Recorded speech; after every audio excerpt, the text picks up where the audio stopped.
Congresso Nacional pressiona o governo para restaurar emendas parlamentares canceladas no final de 2023. Ministro da Saúde Alexandre Padilha participou de uma reunião para debater uma possível cooperação entre o governo federal e o novo Banco de Desenvolvimento. O Japão enfrenta um grave incêndio florestal que já consumiu 1.200 hectares e 2.000 pessoas tiveram que deixar suas casas. A ANEEL anunciou que consumidores não terão um custo adicional nas contas de energia e vai manter a bandeira verde para o mês de março. O presidente Luiz Inácio Lula da Silva classificou o encontro de Donald Trump e Volodymyr Zelensky na Casa Branca de uma cena grotesca. E o presidente ucraniano Volodymyr Zelensky disse que a Ucrânia está pronta para assinar o acordo de minerais raros com os Estados Unidos. SpaceX, a empresa espacial de Elon Musk, tem planos de fazer um novo teste com Starship após a explosão ocorrida em janeiro. E o Brasil ganhou neste domingo seu primeiro Oscar no longa-metragem Ainda Estou Aqui, um drama sobre a repressão durante a ditadura militar. É agora no Jornal das 22.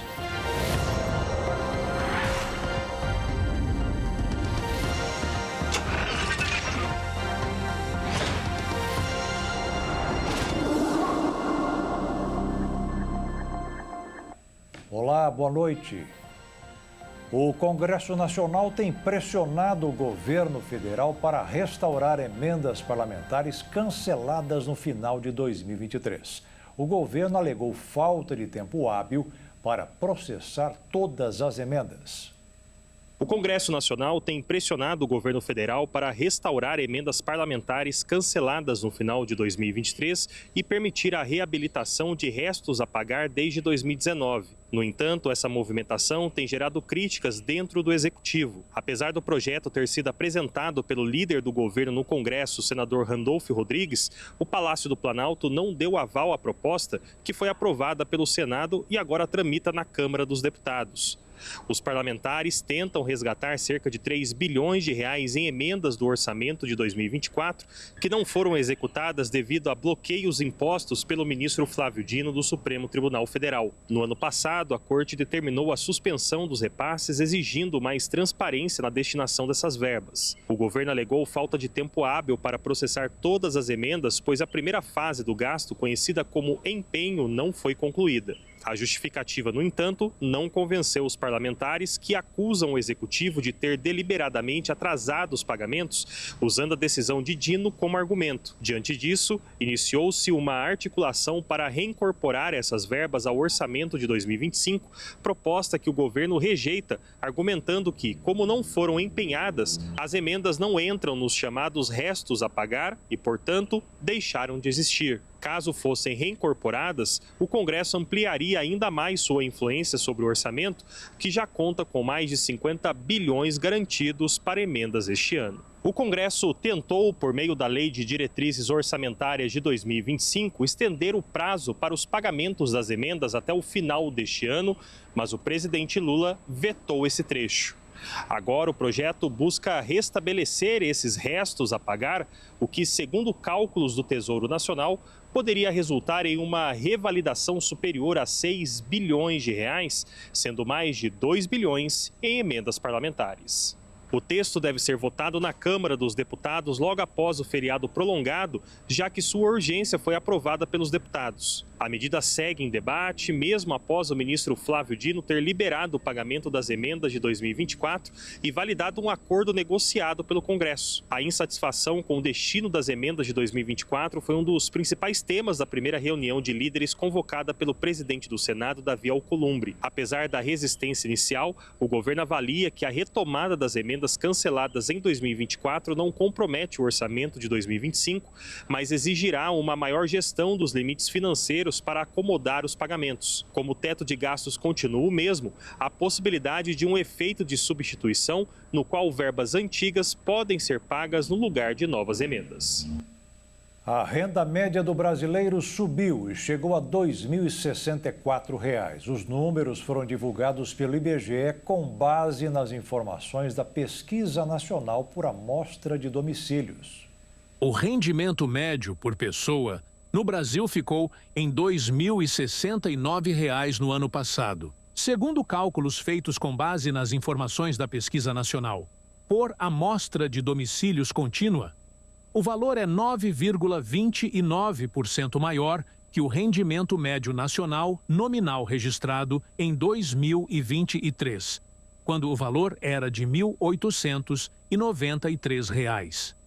O aumento ficou bem acima da inflação oficial de 2024, que fechou o ano em 4,83%.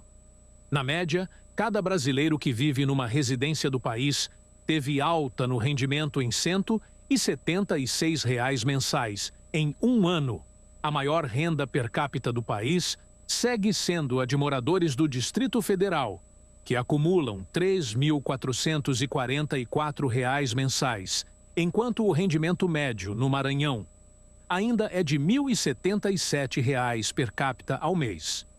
Em geral, os estados do Nordeste e Norte do país têm rendimento menor, em comparação com estados do Centro-Oeste, Sudeste e Sul do Brasil. Em São Paulo, por exemplo, o rendimento médio por pessoa é de R$ 2.662. A nova medida provisória publicada na última sexta-feira vai liberar uma rodada de saques do Fundo de Garantia do Tempo de Serviço para trabalhadores demitidos entre 2020 e a data de publicação. A medida não alterou as regras do saque aniversário, mas liberou os valores bloqueados para quem foi demitido. De 12 milhões e 100 mil trabalhadores demitidos em 2020 até a última sexta-feira, 28 de fevereiro, apenas 2,5 milhões vão ter direito ao saldo integral dos depósitos feitos pelos antigos empregadores no Fundo de Garantia por Tempo de Serviço, FGTS. Os 9,6 milhões restantes terão descontada a antecipação do saque aniversário, tipo de empréstimo oferecido por instituições financeiras. Essa é uma das regras da nova rodada de saques do FGTS, publicada na última sexta-feira em medida provisória, em edição extraordinária do Diário Oficial da União, com a promessa de injetar 12,1 bilhões de reais na economia. A medida é excepcional e não afetará os futuros demitidos. A medida provisória publicada na última sexta-feira não alterou as demais regras do saque aniversário. Apenas liberou os valores bloqueados a quem foi demitido. O dinheiro será pago pela Caixa Econômica Federal em duas etapas, uma em março e outra em junho. Quem cadastrou a conta bancária no aplicativo do FGTS, cerca de 85% do público-alvo, receberá independentemente dos meses de nascimento. Confira o calendário de pagamento. Nos valores até R$ 3.000, 6 de março para os nascidos em janeiro, fevereiro, março e abril e quem vinculou a conta bancária ao aplicativo do FGTS. 7 de março, nascidos em maio, junho, julho e agosto. 10 de março, nascidos em setembro, outubro, novembro e dezembro. Nos valores acima de R$ 3.000, a diferença entre os R$ 3.000 sacados em março e o restante do saldo bloqueado, dia 17 de junho, os nascidos em janeiro, fevereiro, março e abril e nascidos em janeiro, fevereiro, março e abril e quem vinculou a conta bancária ao aplicativo do FGTS. No dia 18 de junho, nascidos em maio, junho, julho e agosto. Em 20 de junho, nascidos em setembro, outubro, novembro e dezembro. Se o trabalhador não tiver antecipado o saque aniversário em nenhuma instituição financeira, pode desistir do saque aniversário. No entanto, como determina a lei que criou a modalidade, terá que esperar 2 anos para receber o saque integral, ao ser demitido sem justa causa. O retorno ao saque rescisão só entra em vigor no primeiro dia do 25º mês após o pedido de saída do saque aniversário. O Japão enfrenta um grave incêndio florestal no nordeste do país, o mais devastador desde 1992. O incêndio já consumiu 1.200 hectares e cerca de 2.000 pessoas tiveram que deixar suas casas. O Japão está lutando contra seu maior incêndio florestal em décadas. Segundo as autoridades, mais de 2.000 bombeiros combatem um incêndio que já queimou mais de 2.000 hectares e deixou um morto. O fogo começou na região de Iwate, no norte do país, devido à falta de chuva e a um verão muito quente. Bombeiros de 14 regiões, além de militares e 16 helicópteros, estão trabalhando na área. Mais de 80 prédios foram danificados e cerca de 2.000 pessoas foram forçadas a deixar a região. O número de incêndios florestais no Japão vem diminuindo desde o pico na década de 1970, de acordo com dados do governo, mas 1.300 foram registrados em todo o país em 2023. O ano de 2024 foi o mais quente já registrado no Japão, de acordo com a Agência Meteorológica Nacional, em meio a eventos climáticos extremos ao redor do mundo, causados pelas mudanças climáticas. E a seguir, a Agência Nacional de Energia Elétrica anunciou a bandeira verde para o mês de março. E você vai ver também um homem de 52 anos morreu após asa delta se fechar no ar em Santa Catarina.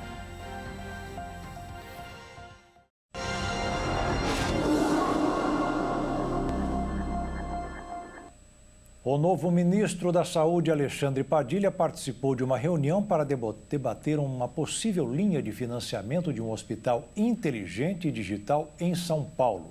A criação vai ter a cooperação entre o governo federal e o novo Banco de Desenvolvimento, instituição financeira criada pelo BRICS.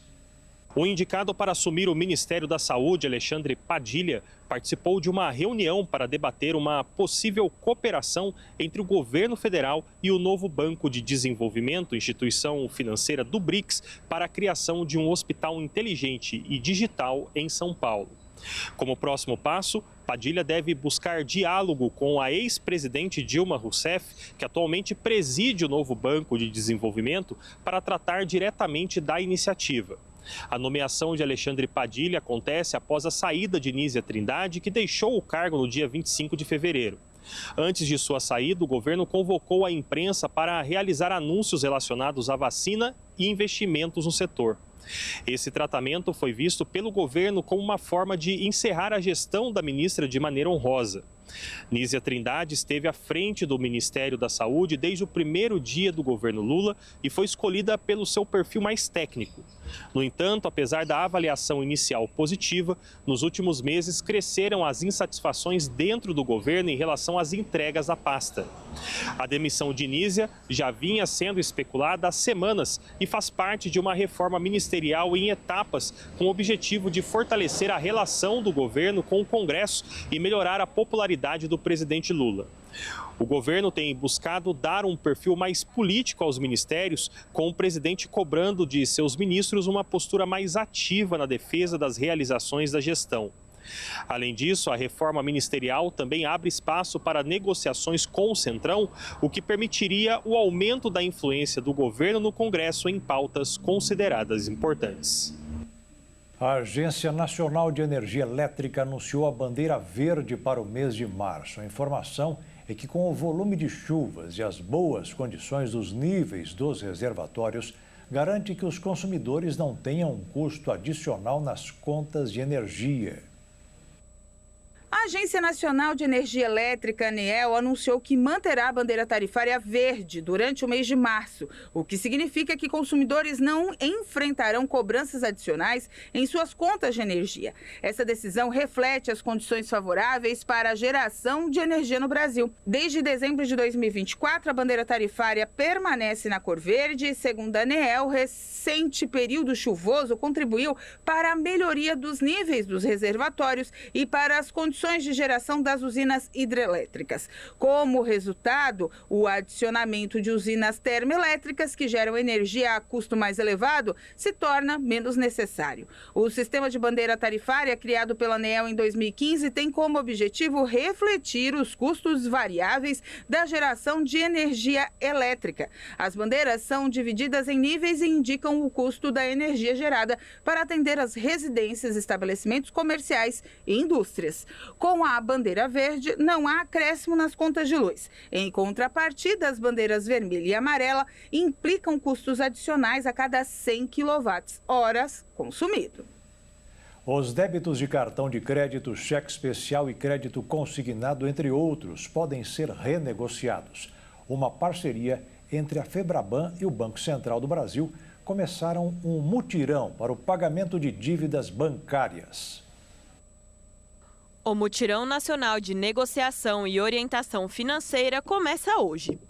A ação é uma parceria entre a Febraban, o Banco Central do Brasil, a Senacom e os Procons. A iniciativa envolve mais de 160 instituições financeiras e entidades parceiras. Mas o que pode ser negociado? As dívidas de cartão de crédito, cheque especial, crédito consignado e outras modalidades de bancos e instituições financeiras. O mutirão vai até o dia 31 de março e os bancos participantes vão oferecer parcelamento, descontos no valor das dívidas ou as taxas de juro reduzidas conforme a sua política de crédito. As negociações também podem ser feitas de forma remota, diretamente com a instituição financeira credora, canais oficiais ou através do portal consumidor.gov.br. Os PROCONs participantes de cada localidade também podem ser acionados. De acordo com a Febraban, o mutirão faz parte do calendário dos bancos em março, que é o mês do consumidor, e novembro. Desde 2019, foram somados mais de 33 milhões de contratos renegociados. Em novembro de 2024, os bancos tiveram um reajuste de mais de 1 milhão de contratos, dando alívio financeiro imediato para os consumidores endividados. Um grave acidente envolvendo 2 ônibus na Bolívia deixou ao menos 38 mortos e mais de 35 feridos. Um dos motoristas apresentava sinais de embriaguez. Entre as vítimas fatais, havia 2 crianças. O acidente, que envolveu 2 ônibus na Bolívia, deixou mortos e feridos. A colisão, que aconteceu nesse sábado em uma estrada que liga a cidade de Oruro e Potosí, foi considerada a mais grave deste ano. Segundo autoridades, ainda não foram confirmadas as causas do acidente, mas que um dos veículos teria invadido a faixa contrária. Um dos motoristas, que estava em estado grave, apresentou hálito alcoólico e foi submetido a exames de sangue para comprovar a embriaguez. Dentre as vítimas fatais estavam 2 crianças. Segundo informações do Ministério do Governo boliviano, cerca de 1.400 pessoas morrem em estradas por ano no país. E as principais causas são imprudência dos motoristas e falhas mecânicas. Neste ano, 64 pessoas morreram em acidentes de trânsito em Potosí. Os dados são do início do ano até o fim de fevereiro. A cidade concentra 10,6% de todos os acidentes com vítimas fatais do país, segundo o Observatório Boliviano de Segurança Pública. E agora vamos falar de saúde. A gente sempre acompanha notícias de pessoas que morrem com um infarto fulminante. Mas por que será que isso acontece? Para entender os fatores que levam a pessoa a ter um mal súbito, nossa equipe de reportagem conversou com uma especialista. Na correria da vida moderna, nem todos tiram tempo para cuidar da saúde. E o check-up, você costuma ir ao médico regularmente ou não? Não costumo. Eu preciso ir fazer isso, essa rotina, mas ainda não estou fazendo. Check-up eu acho que faz tempo que eu não faço um completo. Fiz exame de sangue ano passado, mas nada muito completo. Você faz check-up regularmente, vai ao médico? Faz um tempo que eu não vou. Não sabe nem como está a saúde do coração. Não, só tem problema quem procura. A negligência com o corpo e a mente pode desencadear vários problemas de saúde, entre eles o mal súbito, que pode ocorrer em qualquer idade. O mal súbito ele tem diversas causas, né? Então, o infarto, que é o que a gente mais conhece, é uma das causas do mal súbito e da morte súbita, né? Então, o infarto tem um AVC, desidratação, uso de drogas tá? Alterações de arritmia cardíaca, de ritmo cardíaco, tudo isso pode levar ao mal súbito. Ao sofrer um mal súbito, a pessoa precisa ser socorrida a tempo para evitar a morte súbita. A morte súbita seria a evolução do mal súbito. Então, o mal súbito ele se manifesta de várias formas, né? Tem a perda da consciência, pode ter arritmia, dor torácica, né? Palpitação e o desmaio.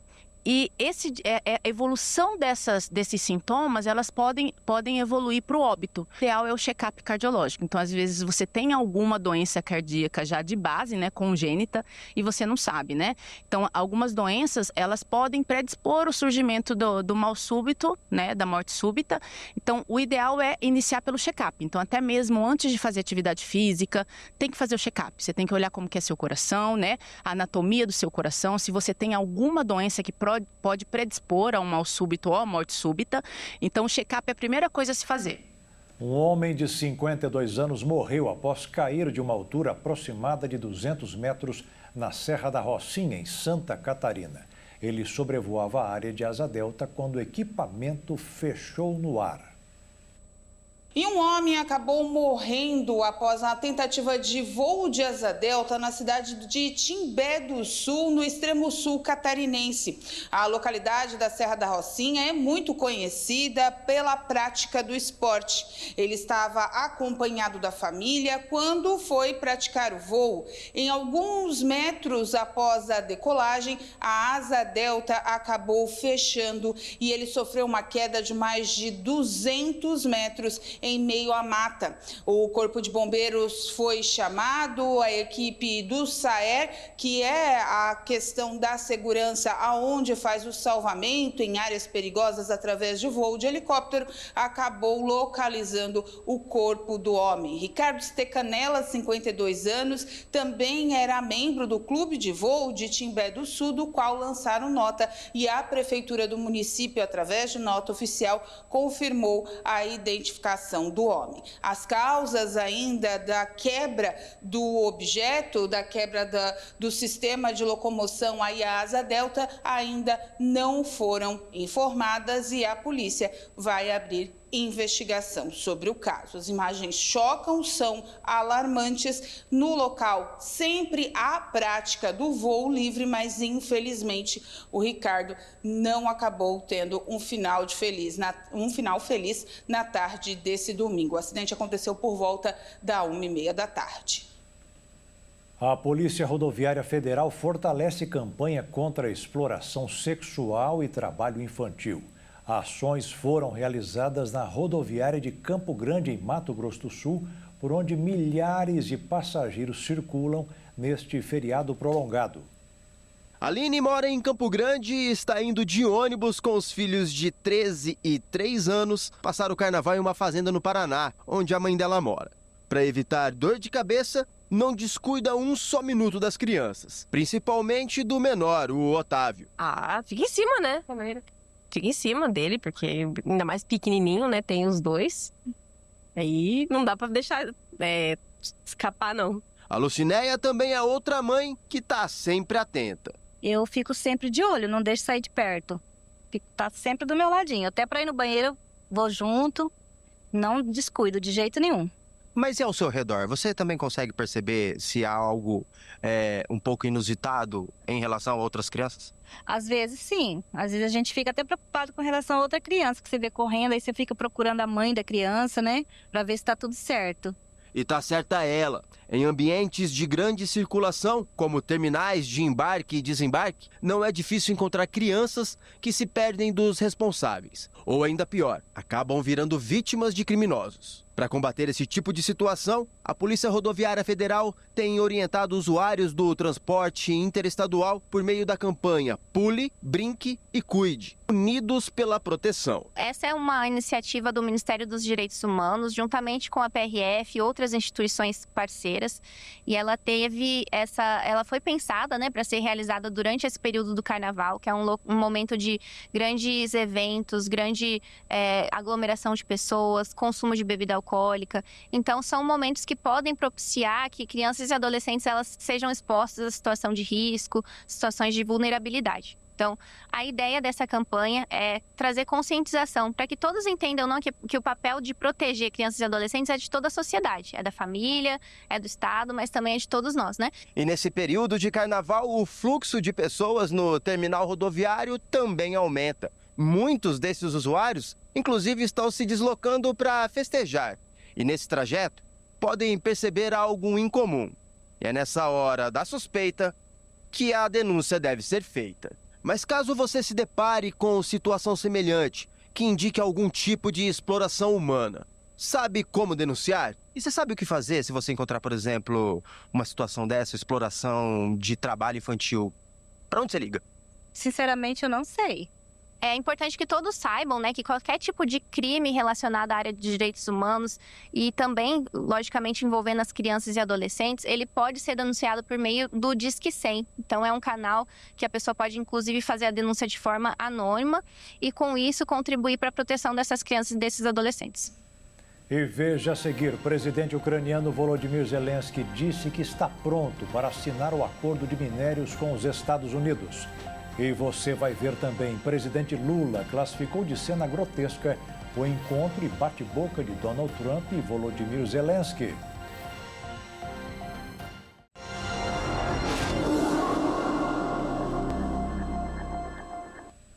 Ministros do Supremo Tribunal Federal acreditam que os ataques vindos dos Estados Unidos contra Alexandre de Moraes possam fazer parte de uma ação coordenada.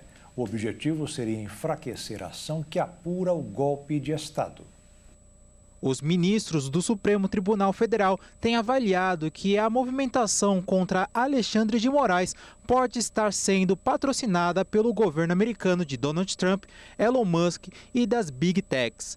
A avaliação é de que há uma ação coordenada para tentar enfraquecer o ministro e a credibilidade do julgamento da denúncia contra Jair Bolsonaro. A estratégia de atacar o ministro se dá pelo fato dele ser relator do caso, mas os ministros acreditam que esses ataques acabam afetando a credibilidade do julgamento e também das denúncias que foram feitas. Por isso, internamente, há um entendimento de apoiar e preservar Moraes nesse momento, para que a execução do julgamento transcorra normalmente.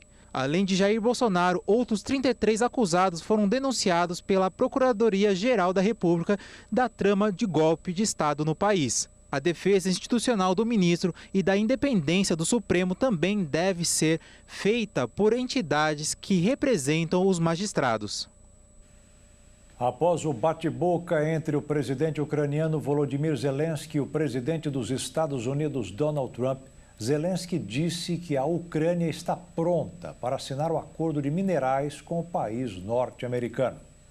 A expectativa era que o acordo de exploração norte-americana de minerais raros na Ucrânia fosse assinado na sexta-feira em reunião entre os líderes no Salão Oval da Casa Branca, em Washington, nos Estados Unidos. Mas após a discussão entre Volodymyr Zelensky e Donald Trump, o líder ucraniano foi convidado a se retirar e o acordo foi adiado. Neste domingo, aconteceu uma cúpula na Lancaster House, em Londres, convocada pelo primeiro-ministro britânico. O encontro reuniu líderes de 18 países aliados da Ucrânia. O presidente Volodymyr Zelensky também participou da cúpula. A reunião em Londres aconteceu devido à crescente necessidade de reforçar o apoio internacional à Ucrânia em meio à guerra com a Rússia e discutir a segurança da Europa. Após a cúpula entre os líderes europeus, Volodymyr Zelensky disse em entrevista à BBC de Londres que o acordo está sobre a mesa e será assinado se as duas partes estiverem prontas. Após a discussão na Casa Branca, Donald Trump disse que Zelensky exagerou. Acho que ele exagerou muito. Eles deveriam ter um cessar-fogo imediato. Um cessar-fogo poderia ocorrer imediatamente. O presidente Luiz Inácio Lula da Silva classificou o encontro e bate-boca dos dois líderes, Donald Trump e Volodymyr Zelensky, na Casa Branca, de uma cena grotesca. Durante a reunião, Trump pressionou o líder ucraniano a aceitar um cessar-fogo entre a Ucrânia e a Rússia. O presidente brasileiro Luiz Inácio Lula da Silva participou da posse de Yamandu Orsi no Uruguai e aproveitou a ocasião para comentar a discussão de Donald Trump e Volodymyr Zelensky na véspera na Casa Branca. Desde que o planeta Terra foi criado, Desde que a diplomacia foi criada, não se via uma cena tão grotesca, tão desrespeitosa como aquela que aconteceu no Salão Oval da Casa Branca. Acho que o Zelensky foi humilhado, acho que na cabeça do Trump o Zelensky merecia isso, acho que a União Europeia foi prejudicada com o discurso do Zelensky. O mundo assistiu chocado à discussão de Trump e Zelensky na sexta-feira, quando os dois deveriam discutir o fim da guerra na Ucrânia. O magnata americano repreendeu o outrora aliado dos Estados Unidos e disse que Zelensky estava sendo desrespeitoso com o país. A fala dura de Trump veio após o ucraniano indicar que, no futuro, os Estados Unidos poderiam se arrepender de fazer um acordo com a Rússia para o fim da guerra. Zelensky afirmou que não vai se desculpar, mas disse estar disposto a manter o acordo com os Estados Unidos sobre os minerais ucranianos. Um ataque com faca em um terminal de ônibus de Haifa, em Israel, deixou um morto e 4 feridos. Esse é o primeiro ataque registrado no país desde que o acordo de paz com o Hamas foi firmado. O ataque aconteceu no terminal de ônibus e trens de Hamifratz. Segundo a polícia local, o agressor era um cidadão israelense que havia retornado do exterior em maio. Ele atacou as pessoas com uma faca. Um homem de 70 anos morreu no ataque e outras 4 pessoas ficaram feridas. Um homem e uma mulher de aproximadamente 30 anos e um adolescente de 15 anos estão em estado grave. A polícia de Haifa foi acionada para proteger o terminal e matou o agressor no local. As autoridades classificaram o episódio como atentado terrorista, o que significa que o ataque tem relação com o conflito entre Israel e Hamas em Gaza. A cerca de 10 quilômetros de Munique, onde fica a sede da BMW, funcionários não fabricam carros. Ao contrário, eles desmontam para fazer a reciclagem ou o reuso dos componentes. A cada ano, pelo menos 10 mil veículos são desmantelados. Assistir a um vídeo de reciclagem de veículos que poderiam rodar muito é no mínimo impactante. No Brasil, reciclamos menos de 2 dígitos dos resíduos plásticos, vidros e metais. Em muitas localidades existe a coleta seletiva, mas a separação não é obrigatória. Falar de logística reversa, por exemplo, de eletroeletrônicos, às vezes não dá em nada. Abordar o tema economia circular num país que não dá conta do entulho que produz e que precisa lidar com outras questões estruturais é bastante controverso. Outro detalhe, carro no Brasil é caro. Um veículo é utilizado por 20 anos ou até mais. E quem tem um carrinho bom, econômico, não abre mão. Na prática, apenas 1,5% da frota de veículos que deixa de circular no Brasil é destinada à reciclagem. Esse dado é do Sindicato das Empresas de Sucata de Ferro e Aço. Realidade bem diferente de países como Alemanha, Suécia, Noruega e Japão. A União Europeia, por exemplo, estabelece que no mínimo 95% do peso de cada veículo ao final de sua vida útil deve ser reaproveitado, com pelo menos 85% destinados especificamente à reciclagem de materiais.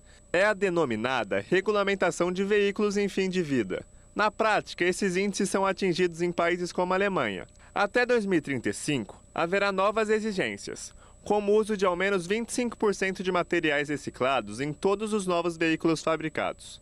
A responsabilidade pelo cumprimento das metas é compartilhada entre os fabricantes de veículos, que devem projetar modelos mais fáceis de desmontar, e centros de desmanches licenciados, que realizam o tratamento e a separação de componentes.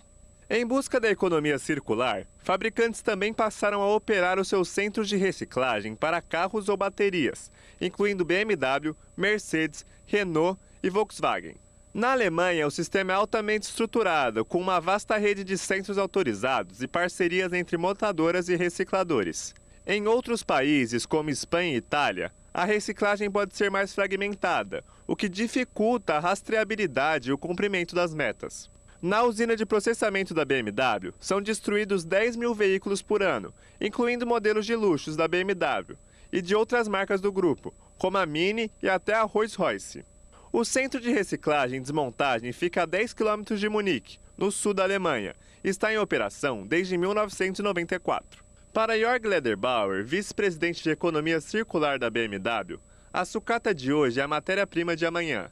A reciclagem reduz emissões e diminui o consumo e a extração da matéria-prima.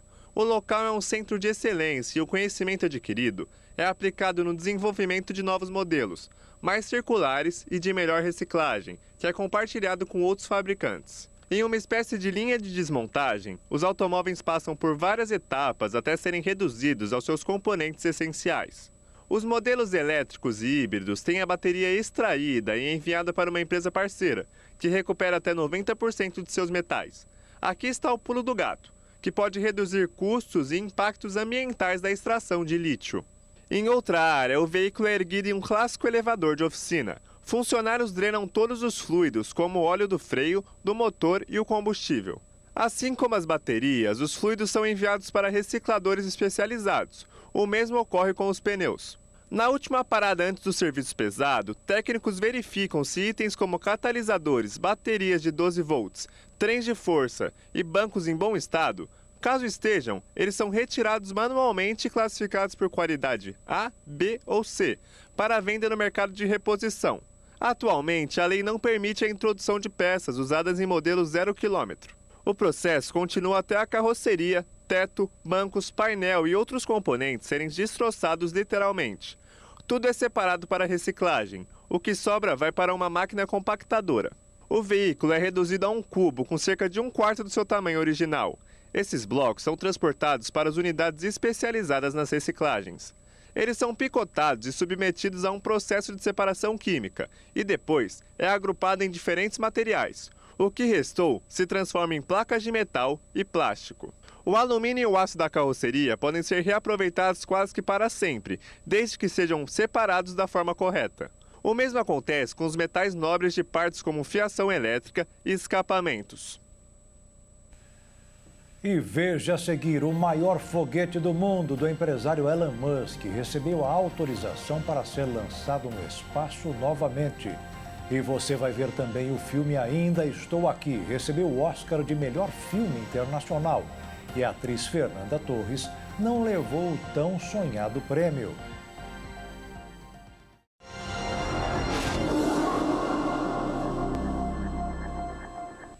O filme Ainda Estou Aqui, de Walter Salles, venceu na categoria de melhor filme internacional e ganhou destaque no cenário mundial. Infelizmente, a atriz Fernanda Torres não levou o tão sonhado prêmio de melhor atriz. Na noite de domingo, ocorreu a edição de 2025 do Oscar, uma das maiores premiações de Hollywood. O Brasil teve o privilégio de receber o primeiro prêmio da história, após o cinema brasileiro receber somente 5 indicações em anos de evento. O filme Ainda Estou Aqui, dirigido por Walter Salles, recebeu a estatueta de melhor filme internacional. No total foram 3 indicações. Além de melhor filme internacional, o longa também foi indicado nas categorias de melhor filme e a atriz principal, Fernanda Torres, foi indicada para melhor atriz. Na categoria em que foi indicada, Fernanda Torres, que era uma das favoritas, acabou não levando a estatueta, muito esperado pelo público. Sua atuação foi elogiada pela crítica, mas a vitória ficou com Mike Madison, protagonista de Anora. A atriz é uma das mais novas das indicadas, que também superou Demi Moore, outra atriz de peso na categoria. A derrota de Fernanda frustrou boa parte do público brasileiro, que apostou em seu desempenho. Mas além do prêmio na indicação de melhor filme, Ainda Estou Aqui também conquistou reconhecimento mundial e emocionou o público com uma história sensível sobre memórias, perdas e reencontros. Pesquisadores descobriram uma proteína responsável pelo envelhecimento de células. Caso seja cortada, pode retardar ou até mesmo reverter o processo. Pesquisadores japoneses identificaram uma proteína que pode estar diretamente ligada ao envelhecimento celular. A descoberta abre caminho para possíveis tratamentos que não apenas podem prolongar a vida, mas ajudariam a prevenir doenças comuns da terceira idade, como problemas cardíacos, osteoporose e distúrbios neurológicos. Com o passar dos anos, as células do corpo perdem a capacidade de se dividir e se tornam inativas, um processo chamado de senescência celular. Essas células envelhecidas aumentam de tamanho e acumulam proteínas que as tornam mais rígidas e menos funcionais. Os cientistas analisaram a proteína AP2A1, que aparece em grande quantidade nessas células, e perceberam que ao diminuir a quantidade, elas voltavam a se renovar. E quando a proteína foi estimulada em células jovens, o envelhecimento foi acelerado. Embora ainda seja necessário avançar nos estudos para que essa descoberta chegue a tratamentos práticos, os pesquisadores acreditam que ela pode representar um avanço significativo na ciência da velhice. Se comprovado, no futuro essa técnica pode não apenas aumentar a expectativa de vida, mas garantir um envelhecimento mais saudável e com melhor qualidade de vida. O número de cães e gatos abandonados ou perdidos no Brasil cresceu significativamente nos últimos anos. De acordo com ONGs que resgatam animais de rua, o aumento entre os anos de 2022 e 2023 foi de 25%. O relatório do Índice de Abandono Animal no Brasil, um projeto global liderado pela Mars, em parceria com especialistas e organizações de bem-estar animal, visou coletar informações para compreender o número de cães e gatos sem acesso adequado aos cuidados necessários. A iniciativa objetivou promover ações mais embasadas e direcionadas para ajudar a reduzir o número de abandonos e garantir os cuidados necessários para a melhoria da qualidade de vida e longevidade dos animais de estimação. O estudo enfoca em 3 áreas principais: prevenir pets indesejados, garantir cuidados necessários e manter os pets em casa. A pesquisa analisou 930 fontes para selecionar mais de 180 bases de dados. Em 20 países, realizou quase 30 mil pesquisas com tutores e não tutores de animais de estimação e entrevistou mais de 200 profissionais que trabalham na área de animais não domiciliados para análise geral. Os números são provenientes de estimativas de pets abandonados, com base em pesquisas primárias e secundárias conduzidas pela Euromonitor Internacional em 2022 e 2023, e estimativas de animais de estimação, coletadas pela Mars Consumer and Marketing Insights, além de pesquisas com amostras públicas online e em campo de proprietários e não proprietários de animais de estimação, realizadas pela Kantar em 2022 e profissionais do setor de animais de estimação, como abrigos e organizações sem fins lucrativos que trabalham com a falta de moradia para animais de estimação. Para o Brasil, o estudo demonstra que possui 121.300.000 de cães e gatos, sendo 82.100.000 cães e 39.100.000 gatos. Quando relata da problemática do abandono, o estudo revela que tem 30 milhões de cães e gatos abandonados no Brasil, representando de 25% do total de animais abandonados e um nível abaixo da média, quando comparado aos 20 países que o projeto verificou. Mais de 5 mil búfalos selvagens estão devastando uma grande reserva biológica no oeste de Rondônia. Os animais estão transformando em deserto uma área equivalente a 60 mil campos de futebol no interior da Reserva Biológica Guaporé, unidade de conservação federal.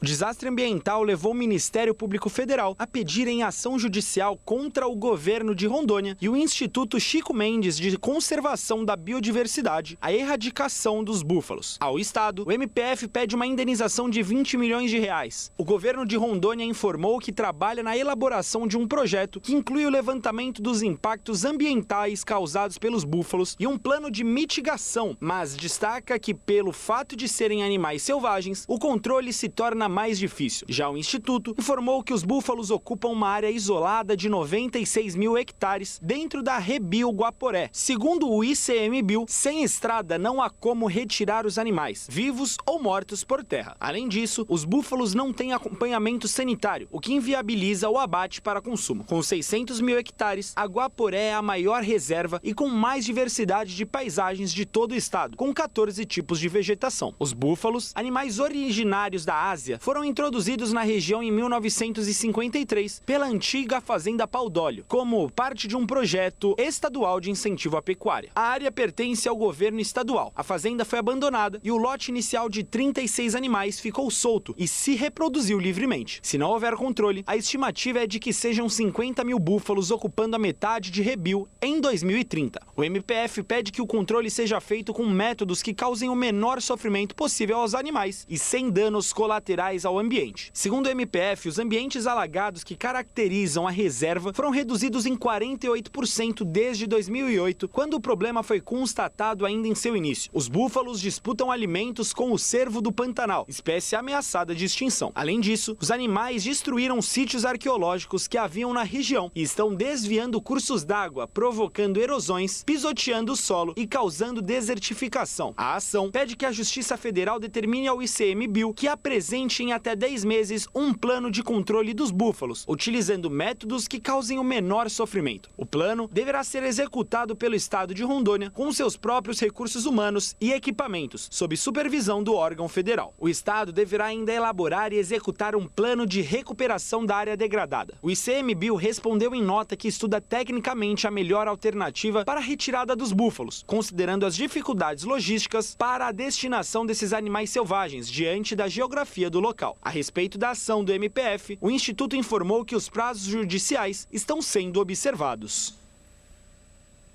O maior foguete do mundo recebeu autorização para ser lançado no espaço novamente.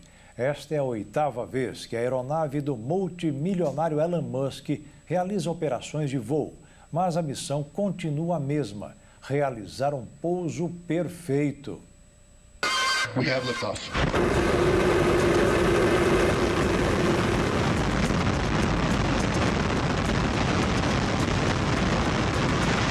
A Administração Federal de Aviação dos Estados Unidos permitiu que o maior e mais poderoso foguete já construído retomasse as suas operações de voo. A aeronave conhecida como Starship cumpriu todos os requisitos de segurança, ambientais e de licenciamento necessários para a realização de um novo teste de lançamento no Texas. Esta não é a primeira vez em que o foguete é lançado com destino a Marte. Apesar das expectativas de sucesso, a missão de lançar um foguete tão grande para o espaço é desafiadora. A aeronave tem mais de 100 metros de altura e pode transportar até 250 toneladas. Em seu último teste, um compartimento da espaçonave explodiu e caiu no meio do Oceano Atlântico no início do ano. Mas nem tudo foi um fracasso. O foguete fez uma descida controlada, o que gerou gritos de comemoração e aplausos para a equipe de missão da Starship. A investigação sobre o que gerou a falha ainda está em andamento. E o Jornal das 22 termina aqui. Uma boa noite para você e fique na paz.